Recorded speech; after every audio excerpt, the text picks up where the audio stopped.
ফুল দিতে গেলাম, 12টা 1 মিনিটে ফুল দেওয়ার কথা, এবং ওয়ারেন্ট অফ প্রেসিডেন্টস অনুযায়ী আমি সবচেয়ে আগে ফুল দেব নির্বাচিত সংসদ সদস্য হিসেবে। কিন্তু আনফর্চুনেটলি দেখা গেল বিএনপির কিছু লোক, তারা সেখানে রীতিমতো হামলা চালায়, আমার নেতাকর্মীদের উপরে হামলা চালায়, আমাকে একপাশে মানে ধাক্কা দিয়ে ফেলে দেওয়ার মতন অবস্থা তৈরি হয়।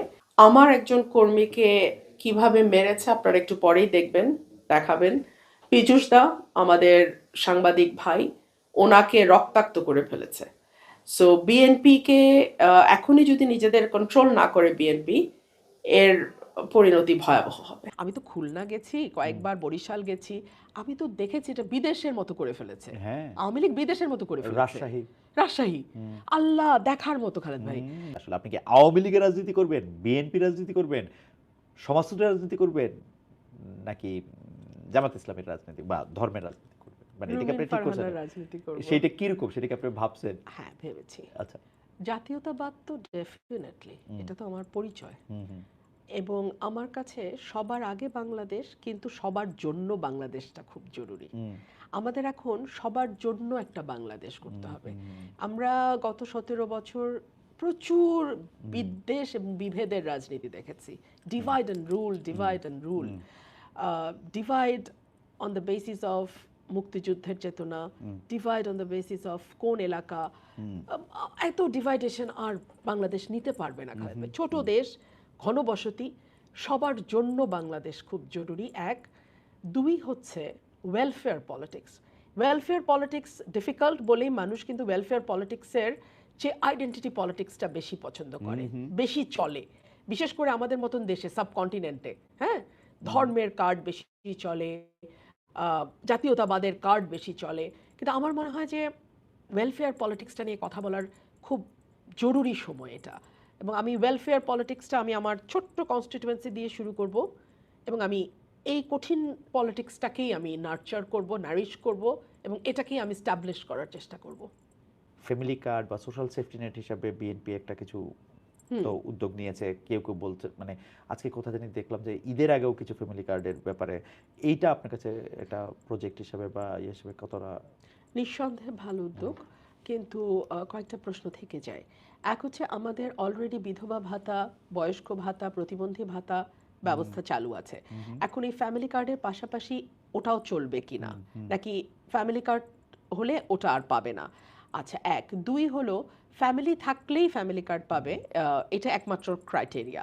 তাহলে যেই ভদ্রমহিলা বিধবা, নিঃসন্তান, একা থাকেন, বয়স্ক, তিনি তার কার্ডটা আসলে কিভাবে, কোন ক্রাইটেরিয়াতে পাবেন, এগুলি কিছু এই বিষয়টা বড় স্পষ্টতা রয়েছে এবং অস্পষ্টতা এবং রয়েছে।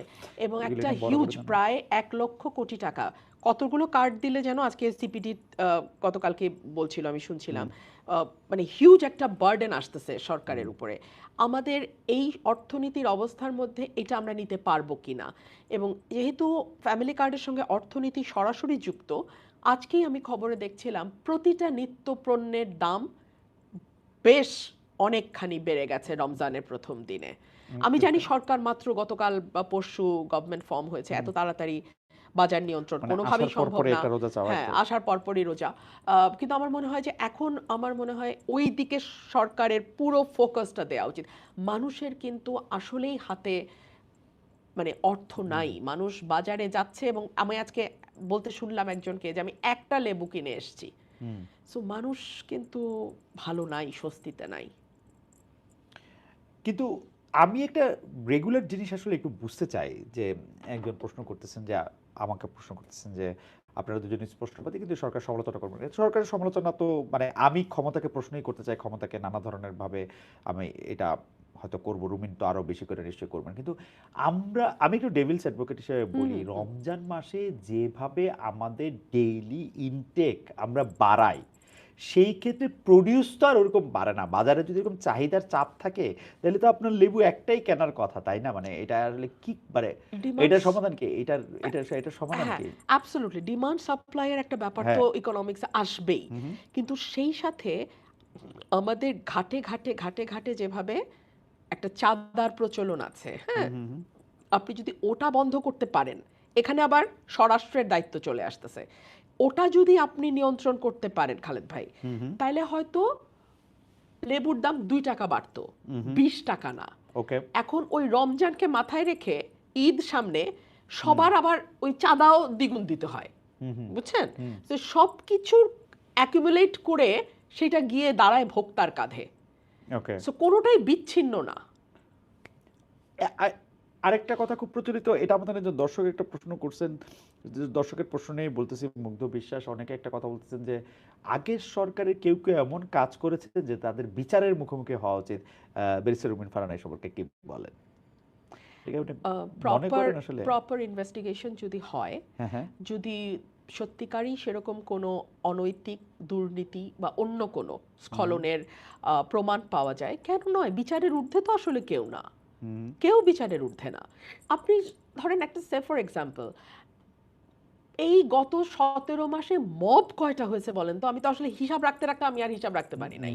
হ্যাঁ, মাজার ভাঙা গুনতে গুনতে আমি আর এক পর্যায়ে I was lost. Absolutely, absolutely. হ্যাঁ, আর 360 দিনে 365টা, এটা মুখস্থ আমার বলছিলাম বলে মনে আছে, কিন্তু 360 দিন তো না, 365 দিন তো না, এটা তো আরো 6 মাস লিঙ্গার করছে।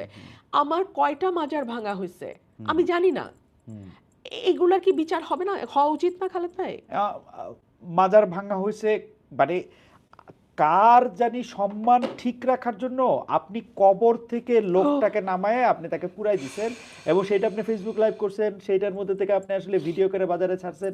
কার কার জানি আপনি সম্মান রক্ষা করছেন, কার কোন মানে কি বলে কোন স্পিরিট রক্ষার জন্য আপনি গিয়ে 2টা বিল্ডিং এ আগুন লাগাই দিচ্ছেন, সেটা 2টা পত্রিকা, যে আপনি এটা হচ্ছে আপনার জুলাই স্পিরিট।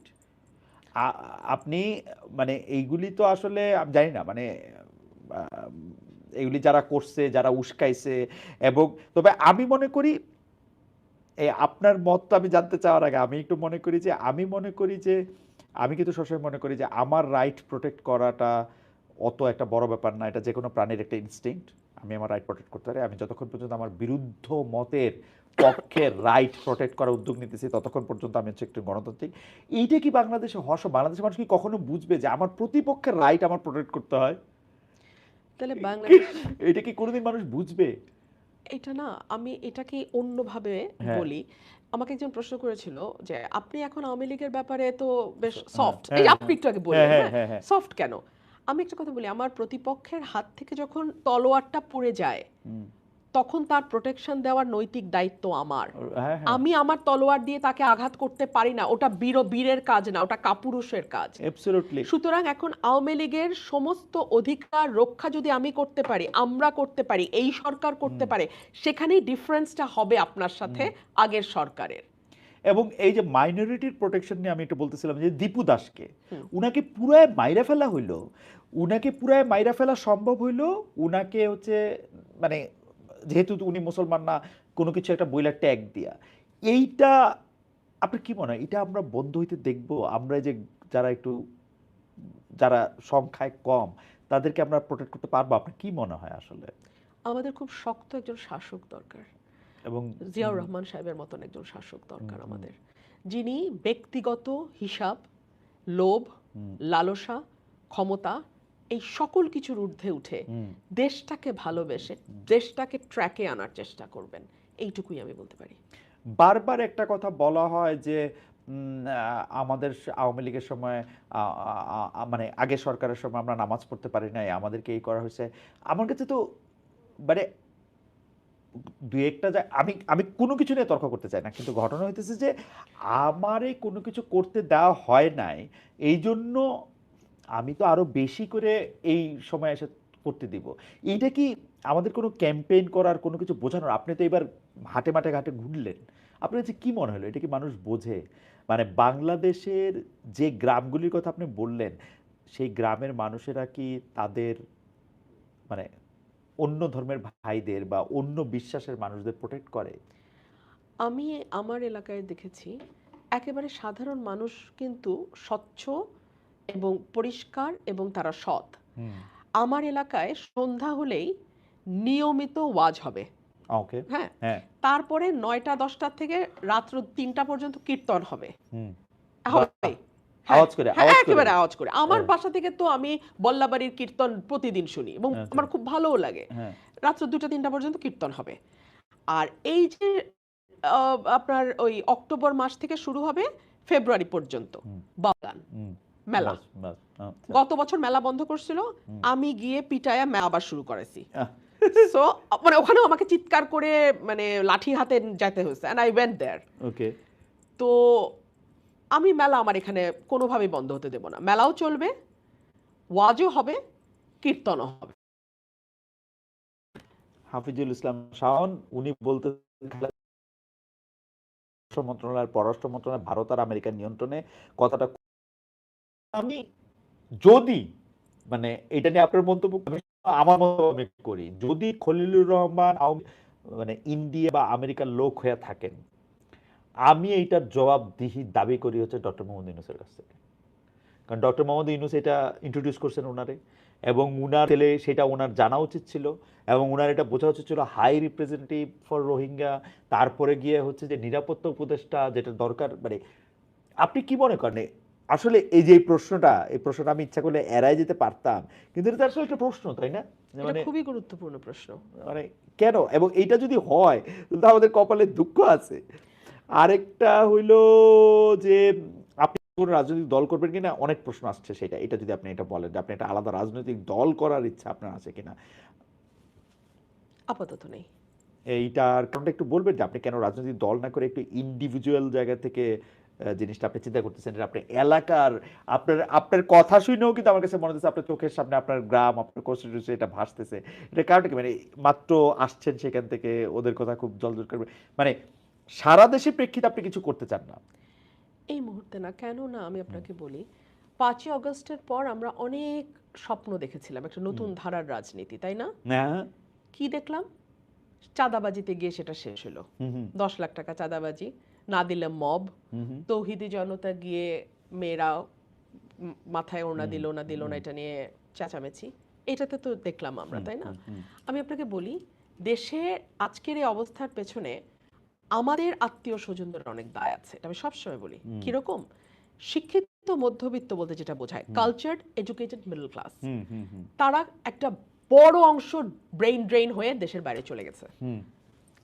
নাই আমার পরিবারে আমি আর আমার আম্মার বয়স 90 আর আমি, সেই যে গত 60-70 বছর ধরে তারা বিদেশে পাড়ি জমানো শুরু করলেন শীতের পাখিরা, ওনারা কিন্তু আর দেশমুখী হলেন না, ওখানে ওনারা নিরাপদ জীবনযাপন করছেন।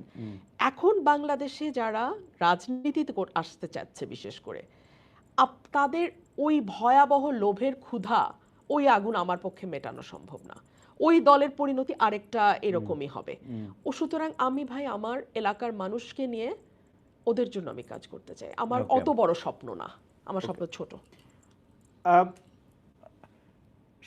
পাঠকদের প্রশ্ন থেকে এইটা একটা প্রশ্ন, এটা আমার মনেও এই প্রশ্নটা ছিল যে শিক্ষা ব্যবস্থা বা পাঠ্যক্রম, পড়ার বই যেভাবে শেখানো হইতেছে এইটা আপনি কিরকম দেখেন? মানে এটা তো একটা মেসিভ সংস্কার হওয়া দরকার, কিন্তু আমরা দেখতেছি যে এইটা সংস্কার হওয়ার সময় এটাকে একটা পলিটিক্যাল লেন্সে দেখা হচ্ছে, মানে 2026-এর লেন্সে না, এটা যুক্তির লেন্সে না, এটা পলিটিক্যাল লেন্সে। মানে যেই সরকারের যখন যেটা তখন মানে মনে হইতেছে আমার এটার সামনে আনা দরকার, আমার এটাকে গ্লোরিফাই করা দরকার, এটাই করাচ্ছে।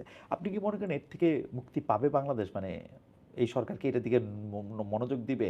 মানে শিক্ষামন্ত্রী একজনকে করা হয়েছে, তার সম্পর্কে সবচেয়ে বড় কথা তিনি দৌড়ায় নকল ধরতো, কিন্তু পুরো শিক্ষা ব্যবস্থা করেই করেন। মানে শিক্ষা ব্যবস্থা আপনি যেটা শিখলেন কি শিখতেছে, পাঠ্যক্রমের অবস্থা বা আমরা যেগুলি পাঠ করতেছি তো ভয়াবহ অবস্থা। এইটা আমাদের এই সরকারকে ফেসবুক দিকে তাকিয়ে দেশ চালালে চলবে না। ওকে, হ্যাঁ, পপুলিস্ট অ্যাপ্রোচের দিকে গেলে হবে না। আমার মনে হয় দেশে এখনো শিক্ষা ব্যবস্থা নিয়ে যারা কাজ করেন অভিজ্ঞ এক্সপার্ট আছেন, ওনাদের সঙ্গে বসে পুরো কারিকুলামটা রিভিউ করা দরকার। পুরো শিক্ষা, যেমন আমি আমার যেহেতু বাসায় কোনো শিক্ষার্থী নাই আমি বলতে পারবো না, কিন্তু আমার কর্মীরা অনেক সময় বলে যে আপা কিছু তো পড়ে না, ও সারাটা দিন ঘুমায়, কালকে নাকি পরীক্ষা, একটু মনে কি দেখে পরদিন গিয়ে পরীক্ষা দেয়, মোবাইল ছাড়া নাকি আজকাল বাচ্চারা পড়াশোনা হয় না। সো এইভাবে তো আসলে আপনি বিশ্বমান তো দূরের কথা, আপনি তো জাতীয় মানই শুদ্ধভাবে বাংলা, ইংরেজি বাদ দিলাম, ইংরেজি হয় না, শুদ্ধভাবে বাংলায় 4টা লাইন একটা বিএ পাস করা ছেলে লিখতে পারে না। Right. আমি লিখতে দিয়ে Right. ধাক্কা খেয়ে আপনাকে বলতেছি। না, আমি আমি আমি তো সাংবাদিকতা লোক হিসাবে আমার তো দেখছি যতদিন এটা লেখার ছিল 3টা শুদ্ধ বাংলা বাক্য পরপর লিখতে পারে এরকম লোকের সংখ্যা তাই কম। না? কোথায় দাড়ি দেয়, কোথায় কমা দেয়, আমি কিছু বুঝি না, অর্থ দাঁড়ায় না। তো আমার মনে হয় পুরো ব্যবস্থাটা আবার আমাদের ঠান্ডাভাবে ঢেলে সাজিয়ে শুরু করতে হবে। যে ডিম ভাজি এগুলো নিশ্চয়ই জরুরি, ডিম ভাজি জানতে হবে আপনাকে, জীবনে চলতে হলে খাওয়া দাওয়া করতে হবে, কিন্তু ওইটা যেন আপনার শিক্ষা ব্যবস্থার ফোকাস না হয়। না, আমি আপনাকে আসলে আরো অনেকক্ষণ আগে শেষ কথা বলে তারপর দর্শকদের এটা আমি আসলে ভালো দেখতে পাচ্ছিলাম না, পরে দেখার পরে তারপর অনেকগুলি প্রসঙ্গ আপনার কাছে কিন্তু বাংলাদেশের দর্শকদের অনেক রকম অনেক বিষয় নিয়ে আসা আছে। আপনি সারা দেশের একটা দল করবেন কিনা, আপনি বিএনপিতে আবার যোগ দিবেন কিনা, আপনার আসলে পলিটিক্যাল ভবিষ্যৎ, আপনি শিক্ষা ব্যবস্থা নিয়ে আপনি কি মনে করেন, আপনি ধর্ম ব্যবস্থা নিয়ে আপনি কি মনে করেন। আমার শেষ প্রশ্ন দর্শকদের এই প্রশ্ন থেকে এটা করা, মানে দর্শকদের প্রশ্নের শেষ প্রশ্ন সেটা হচ্ছে যে আপনি কি মনে করেন আসলে মানুষে মানুষে যেটাকে আমরা হারমোনি বা একটা এটাকে কি বলবো পারস্পরিক সৌহার্দ্যবোধ আনতে হলে আসলে কি করতে হবে? মানে আমি আর আপনি তো অবশ্যই ডিফারেন্ট, মানে আমি রংপুরের, আপনি ব্রাহ্মণবাড়িয়ার, আপনি মেয়ে আমি ছেলে, ওরকম ভাবে নানাভাবেই তো আমাদের পার্থক্য করা যায়। আপনি একটা ধর্ম বিশ্বাস করতে পারেন, আমি আর একটা ধর্ম বিশ্বাস করতে পারি। এটার মধ্যে আসলে এই সৌহার্দ্যটা কেমনে হবে? মানে আমরা এতজন মানুষ মানে মিলবো কি শর্তে? আমাদের প্রথম শর্ত হচ্ছে আমরা প্রত্যেকে বাংলাদেশী, হুম, আমরা বাংলাদেশের নাগরিক। নাগরিক হিসেবে আমাদের প্রত্যেকের কিছু দায়িত্ব আছে, আবার কিছু অধিকারও আছে। হুম, আপনি আপনার অধিকার তখন পুরোপুরি বুঝে পাবেন যখন আপনি আপনার দায়িত্বটা করবেন। মানে এখানে আমি এভাবে বোঝাতে চাইছি যে প্রতিটি নাগরিক যদি তার অধিকার সম্পর্কে সচেতন হওয়ার সাথে সাথে তার দায়িত্ব সম্পর্কেও সচেতন হয়, তাহলে আমার মনে হয় আগামীর বাংলাদেশ করাটা আমাদের জন্য আরেকটু সহজতর হবে। ওকে। আপনার কাছে কি মনে হয় যে আপনি এইটা করতে গেলে আপনার বড় চ্যালেঞ্জ কোন দিক থেকে আসতে পারে? যেমন আমরা আমরা কিন্তু যদি সাদামাটা ভাষায় বলি যে এই ১৫ মাসে আপনি কিন্তু অনেকভাবে আক্রান্ত হয়েছেন। সামাজিক মাধ্যমে আক্রান্ত হয়েছেন, সামনাসামনি আক্রান্ত হয়েছেন। আপনার আচরণের জন্য, আপনার বকাঝকার জন্য, আপনি অনেক গালাগালি দেওয়ার জন্য আপনি আক্রান্ত হয়েছেন। কিন্তু বেসিক্যালি আপনাকে কিন্তু আক্রমণ করা হয়েছে। আপনি আক্রমণ থেকে মুক্ত ছিলেন না। সেই আক্রমণের শিকারটা আপনি আসলে কয়েকটা জিনিসের কারণে এটা হইছেন। এটা কিন্তু একদম যে কারণ আপনি নারী, কারণ আপনি হচ্ছেন অনেক বেশি স্বাধীনচেতা, কারণ হচ্ছে আপনি সব মানুষের সমান অধিকারের কথা বলেন, কোনো নির্দিষ্ট জাতিগোষ্ঠী। এইটা আপনি এখন কেমনে অতিক্রম করবেন? বাংলাদেশের মানুষ তো মনে হয় আপনার বিপরীত স্কুলটাই চায় নাকি? সোশ্যাল মিডিয়া দেখলে এরকম মনে হয়। এটা মনে হয়। হ্যাঁ। এটা আমি আরেকটা জায়গায় আমার আলোচনা করেছি আমি, যে আমরা না নয়েজি পিপল দেখি চারপাশে, কিন্তু ওরা কিন্তু সংখ্যায় কম। হুম, হুম, হ্যাঁ, মেজরিটি কিন্তু আপনি দেখবেন, এই যে আমি বললাম সবার জন্য বাংলাদেশ, হুম, হুম, সবাইকে নিয়ে বাংলাদেশ, এটাই কিন্তু মেজরিটি মানুষ পছন্দ করে কিন্তু বলে না। সুযোগ দেন, ব্যালটে কিন্তু বলে দিচ্ছে, হুম, ব্যালটে কিন্তু তারা সিদ্ধান্ত দিয়ে দিচ্ছে। সো মানুষ যারা ফেসবুকে অনেক হইচই করে, তাদেরকে দেখি বলে আমরা মনে করি তারাই বোধহয় ডমিনেন্ট ফোর্স, তারাই বোধহয় majority. But no, majority people হচ্ছে সাইলেন্ট। তারা সুযোগ পেলে তাদের মতামতটা চুপে চাপে ভোটে দিয়ে দিবে, কিন্তু অত শোরগোল তারা ফেসবুকে করবে না। আচ্ছা, ফারহানা, আপনি, আমি জানি না আপনি কতটুকু বলতে পারবেন। আপনি এই যে ধর্ম, মাথায় কাপড় দেওয়া, আলাদা একটা চেহারা, এটাকে আপনি ভোটের মাঠে কেমনে ডিল করলেন? এবং যেখানে এখানে একজন খুবই বয়স্ক ক্লেরিক ছিলেন এখানে, যিনি খুব জনপ্রিয় ওয়াজ করার জন্য, তিনি জনপ্রিয়, তার ব্যয় জনপ্রিয়, মানে উনারা অনেক পারিবারিকভাবেই অনেক জনপ্রিয়। এটাকে আপনি কিভাবে ডিল করলেন? মানুষ আপনাকে জিজ্ঞেস করে নাই যে মা তুমি ভোট চাইতে আসছো কিন্তু তুমি তো আমাদের মতো না, না, এরকম বলে নাই? একদম না, শিওর বলে নাই? একদম না খালেদ ভাই। এটা কেমনে সম্ভব? মানে ওইখানে তো আমরা শুনছি যে তারা না না খালেদ, না না না না, না, একদম না খালেদ মানে ভাই, আমাদের একদম বয়স্ক মা খালারাও বলে নাই? কেউ বলে নাই। খালেদ ভাই, হ্যাঁ, আমরা না আসলে ফেসবুকের ওয়ার্ল্ডে থাকতে থাকতে আমরা হ্যাঁ, মনে করি ওইটা রিয়েল। হ্যাঁ, না না খালেদ ভাই, বট আইডির রাজত্ব ফেসবুকে। আমাদের গ্রামের যে সাধারণ মানুষ, গরিব মানুষ যারা, খেটে খাওয়া, খাওয়া মানুষ যারা, ওরা অনেক উদার মনের, অনেক স্বচ্ছ এবং অনেক স্পষ্ট ওদের চিন্তা। ওরা কিন্তু আমাদের মতো এত কনফিউজড না। আমার যে গ্রামের ভাই খুবই মুসল্লি, যার সাদা দাড়ি আছে, মাথায় টুপি আছে, গায়ে পাঞ্জাবি আছে, উনি আপনাকে কি করে মানে মানে উনার উনা উনা উনি আপনাকে বা আপনি উনাকে কি করে ডিল করলেন বা উনি আপনাকে কি বললো ইলেকশনের সময়? ভালো একদম খুবই স্বাভাবিকভাবে আমি ওনাকে বলেছি যে ভাই এবার ভোটটা আমাকে দিয়েন, হুম, একটু চেষ্টা করি 5 বছর, না হুম, পারলে আর আসবো না আপনাদের কাছে। হুম। এবং দিয়েছে দিয়েছে তার প্রমাণ তো হ্যাঁ, ৭০,০০০ দেখলাম। ভোট পেয়েছেন আপনি। না, সো 1,17,18,000। ১,18,০০০ ভোট পেয়েছেন।